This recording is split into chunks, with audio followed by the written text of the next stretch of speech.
following program is from NET.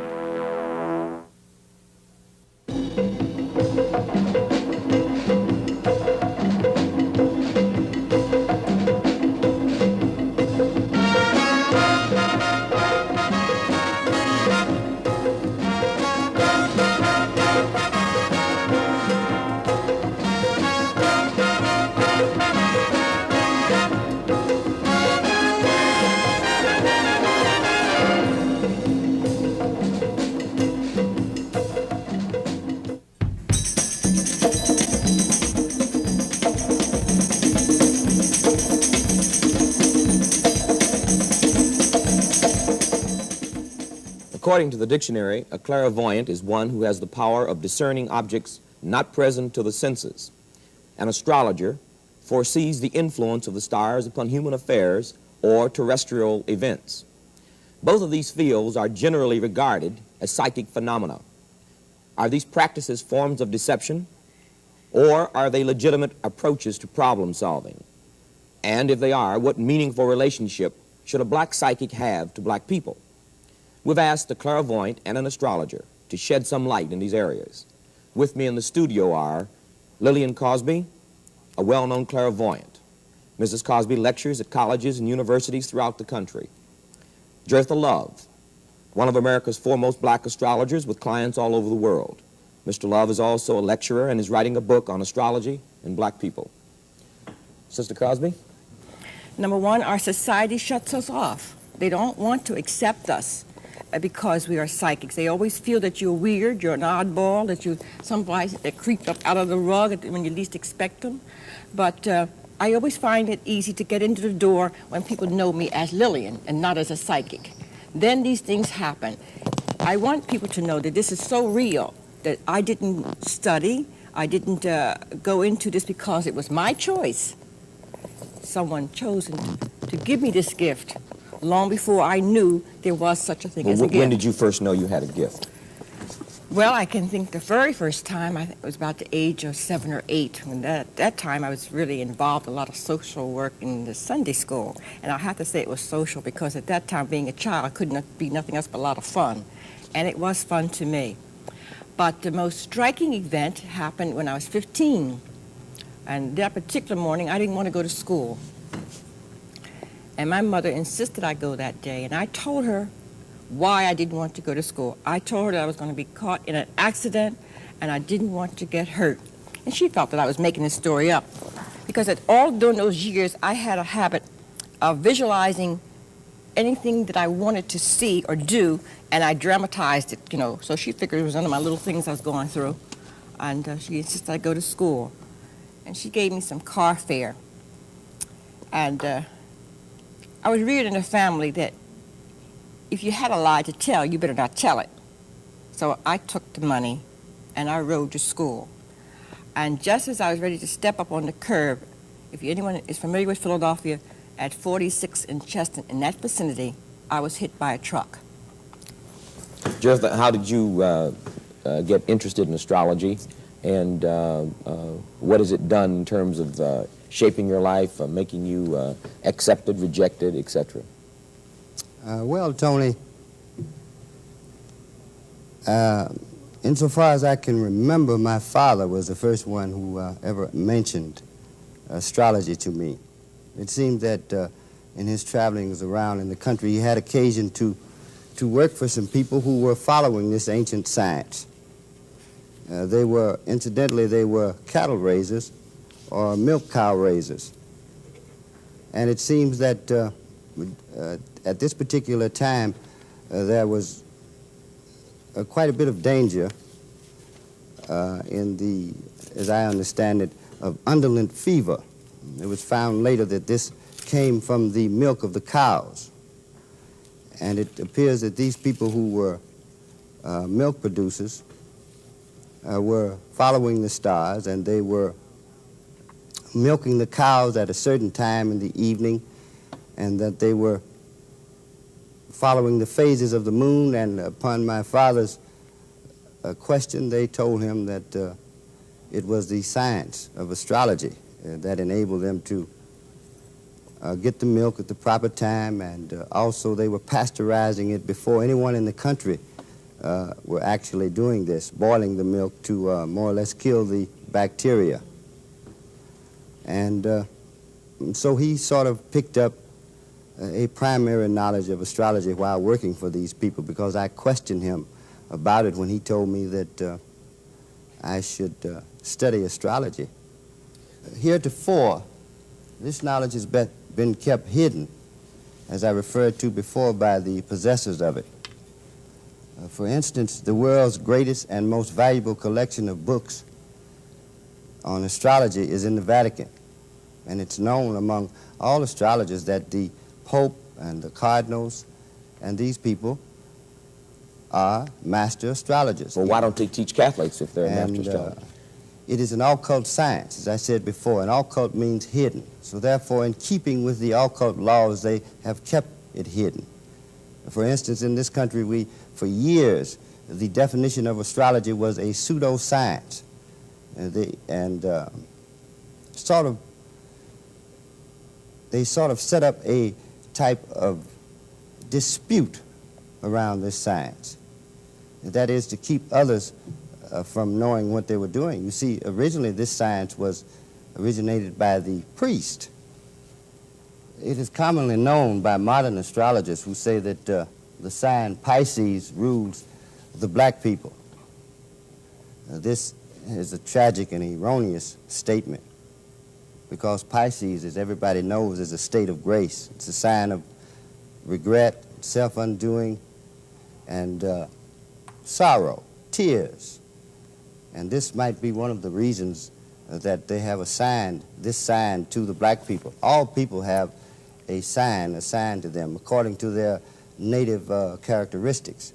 However, I would like to clear that up and tell you that every location on Earth has a particular sign designation in accordance with the celestial arrangement of the heavens.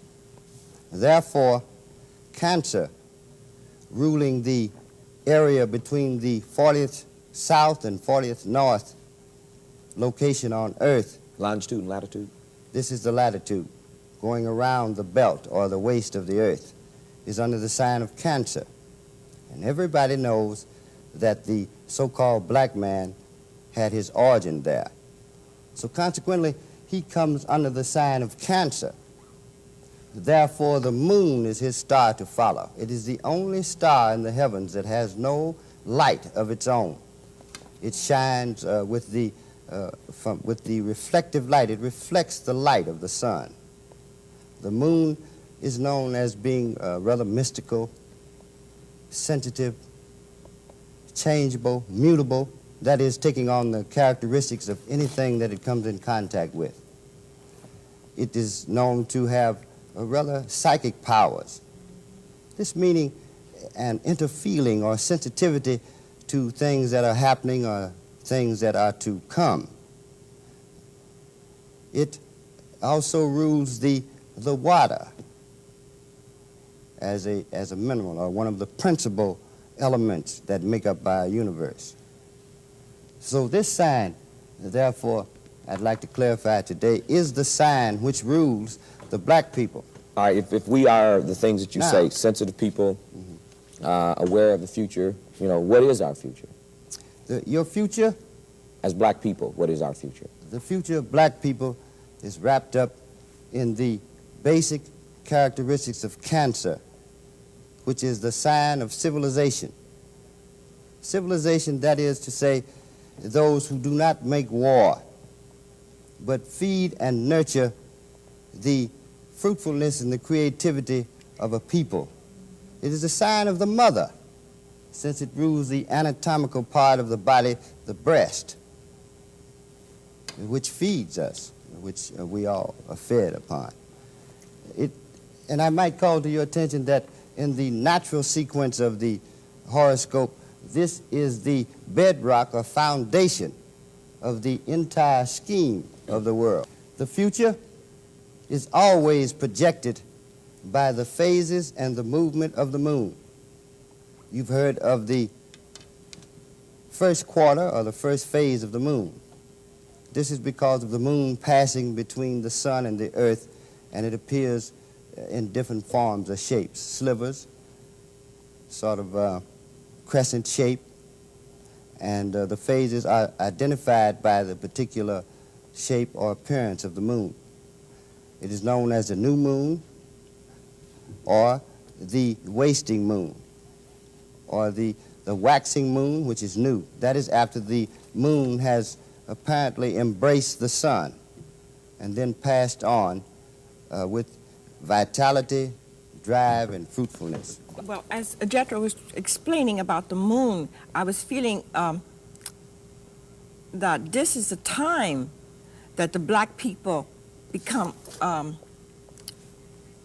it's like planting something. They have been under the earth, buried for a long time. And as I see it now, it's just like someone is going to build a new foundation, and just by chance, they had hit the soil where the black people had been buried for so long.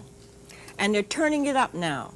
And the phases of the moon, where he says the wasting of the moon, things going away, it has been going away for over centuries for the black man. But now it's where the moon is beginning to show favoritism. The black man is rising up slowly. He's learning now what to do with what he has. He's had this knowledge for many, many years. For instance, when you plant a dahlia, the root that is buried deep, when you dig it up the next year, you have 2 tubes instead of 1, 2 bulbs instead of 1. So you break them off. And this is what happened to the black man. He has been buried so long. There are many bulbs that's going to come to surface, and you can branch them off and break them, and then you can find him taking place all over the universe. In every phase of that chart, a black man will stand out, and he will rise up and be able to demand his rights. If I remember correctly my history, beginning of time, it was the black man. When our pyramids were built, our black men were the ones who built them. And we didn't have the machinery, or we didn't have scientific methods of getting an object or a rock or a stone and put it together and build these beautiful buildings and beautiful edifices, but these things still stand today. That was done by the black man. But through our history, these things was pushed so far back that we forgot them. Also, I see here that as a nation, we won't be a black man ruling over white man or white man ruling over black man. We be put together, and you wonder what color we are. Color won't even matter. Our souls and minds are going to come in, and our minds will rule. But yet the black man will have a specific place. We have a place now, but we'll be able to know this. See, we're not too sure of ourselves now. Our footing is sort of shaky, but we're going to have the confidence as the moon goes around, as you can see. Well, how are these things going to come about? How is a society going to come about where the black man will be equal to the white man, there will be no difference, and so forth? Well, our freedom, because we'll be able to live our life naturally. When I say naturally, don't get me wrong. When I talk about natural, people think your hairstyle or eating raw foods. This is not what I'm talking about. Something that's within you, that you didn't manufacture and place it there. The same as being a psychic. It's so natural that people wonder that we are really weird because we say things and we do things that you couldn't dream of. This is a black man. This is part of his heritage. It's real. And he, for instance, in our culture, our arts, the black man has it already. And he'd be able to have more confidence in himself to bring it out. In our government, maybe not today, but very soon, we'll be able to stand equal. We have the knowledge, but we have the confidence to bring it out.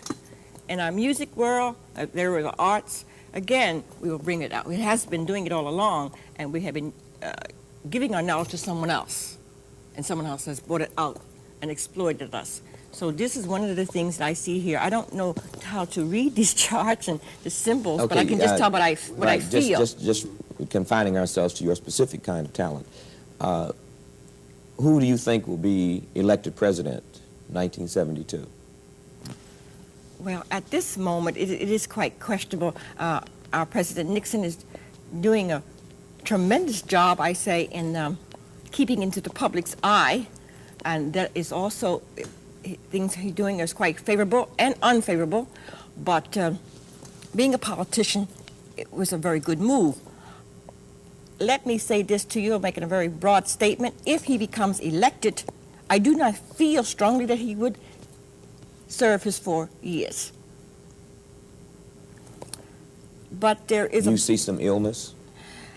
He has an illness that is kept quite secret from the public that he is trying to take care of now. But I also see a dark horse,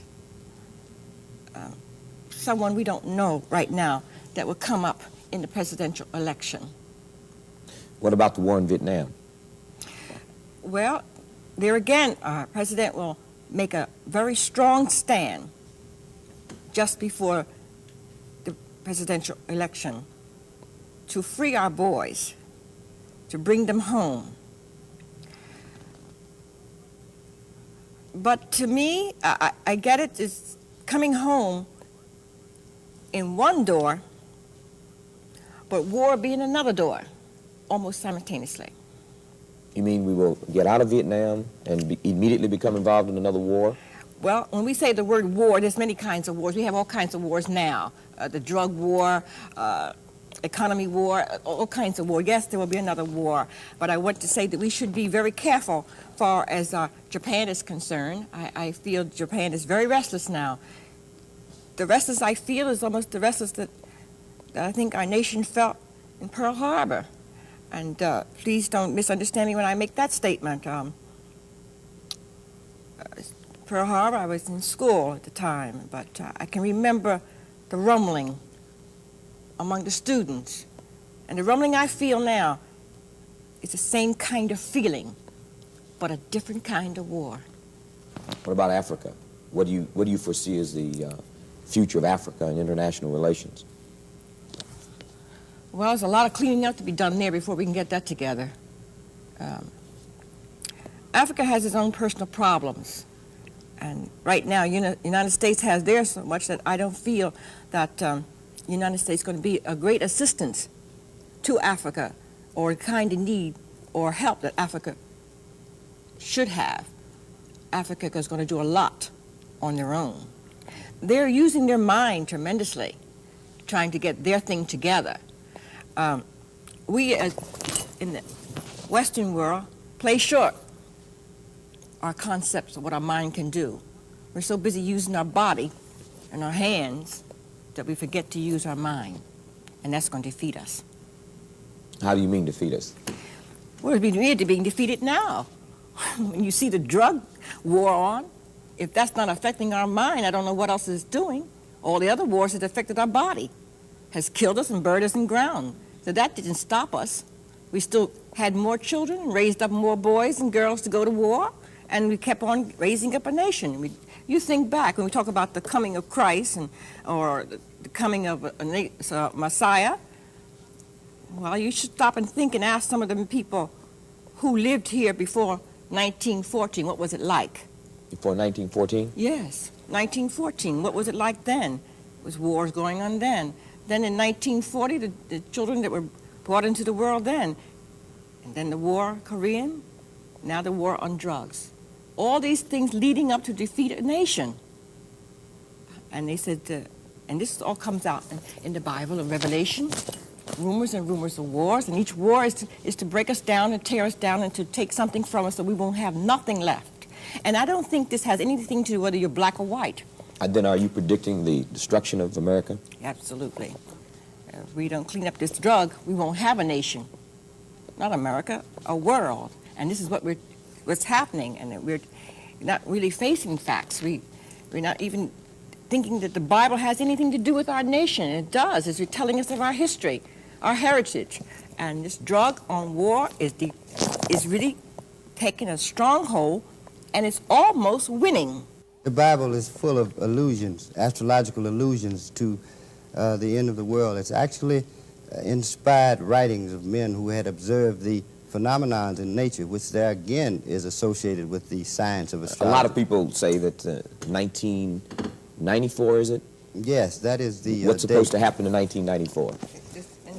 At that particular time, insofar as we can read what the stars indicate, it is said that the country which is in power, and that is the United States, it said that they will have withdrawn from all the places of the world, and they will be contained within their own hemisphere or continent.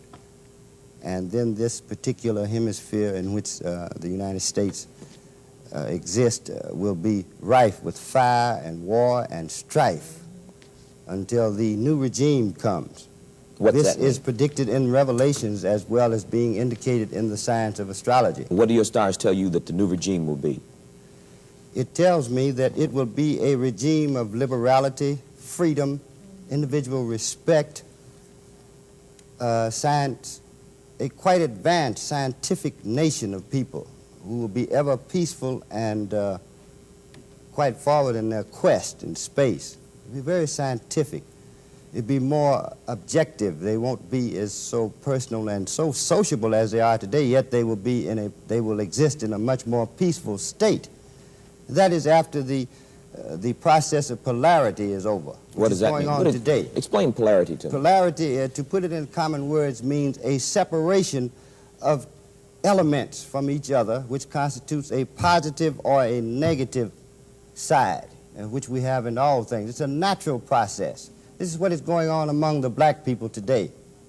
The process of polarity. They really don't know where they're going and what they're going to do after this cry of black power, and making their statement that they're no longer going to be oppressed, you see. This is the process of a natural process, which is in keeping with the universal laws or the manifestation of nature as we know it. All things separate. To say it biblically, it is a separating of the wheat from the shaft. We must take sides, and we're going to take sides from the natural force of things. It's only a natural thing. Well, how does polarity relate to black and white people? It relates in this respect, that the black people are now in the process of separating themselves completely from the white people, the so-called white people. Why? So they can establish an identity and be respected as such, and therefore take a part in the management of the world, or the conditions of the world. What about the Aquarian Age? What does that mean? The Aquarian Age is the age of freedom. It is an age of scientific intuition. It's the age of humanitarianism. That is, the Aquarian Age personifies the attitude of help for the many as opposed to the few. The sign of Aquarius will be in the mid-heavens. That means the uppermost sign or astrological influence, that is from the heavens. Taurus will be ascending, Scorpio will be descending, and Leo shall be the nadar or the foundation of the coming civilization in the year 1994. Now there's some controversy as to when the Aquarian Age starts. I get mine from the mathematics that went into the building of the pyramid, or the Spank of Giza, which sits geographically and mathematically in the center of the world and was made and created by black people. The Aquarian Age will bring freedom, liberation, and individual respect for every creature that inhabits the earth after the destruction. Scorpio will bring the healing powers of procreation. Leo will bring the renaissance in education, because it is education that has brought about the oppression, because it has been programmed for a particular reason, that is to keep the people subjected and to perpetuate those who are in power. Taurus will bring a new age of economy predicated upon the only true values on earth, and that is earth. And there will be no more taxes on the individual or people, but only on productive land, which is the only natural and fair system of economy known to man. That, therefore, I say that we're all awaiting. Both of you Aquarius. are consistently saying, you just said after the destruction, she has said that she has predicted the demise of America. Specifically, in your estimation, how is this destruction going to take place? Specifically, will it be a race war? Will it be a war between China and the United States, or what? Is a war, as the stars indicate, is it a war between the different ideologies, those who subscribe to different ideologies. One is slavery and the other is freedom. So it is a war between slavery or freedom. This is what the stars indicate.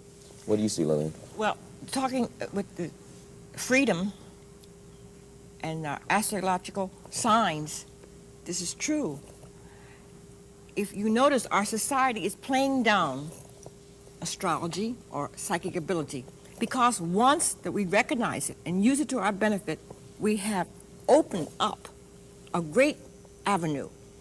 We are trained to use our mind and to think forward, and this is what we're holding on to.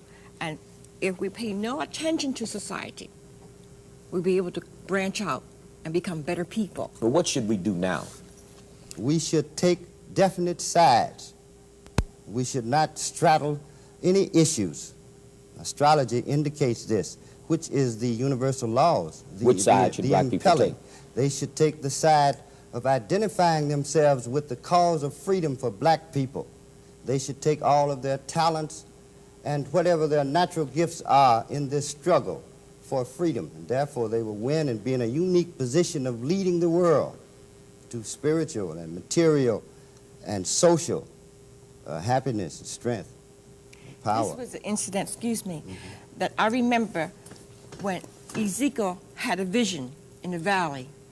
And years ago, people talked about the dry bones. And when Ezekiel saw that vision, he wasn't talking about people being buried in the cemeteries or whatever, or being cremated. He was talking about you and I walking down the street and can't say, good morning, Mr. So-and-so, or how do you feel, Mrs. Ann? How's your children? Anytime a person can walk past you and can't give you a warm welcome or can't even speak, we're dead. That person's bones is dead. These are the things that Ezekiel saw during that time. He asked for the power of God to come down and to breathe into the people, and that was when a new nation. This is why I know that we're not at the end of destruction completely. We're at the end of things that has been bad, and there's such great hope for our nation. We've heard on this program from a clairvoyant and an astrologer, both of whom have made some rather startling predictions and have made an attempt to put their particular fields into a perspective of legitimacy and relevance to black people.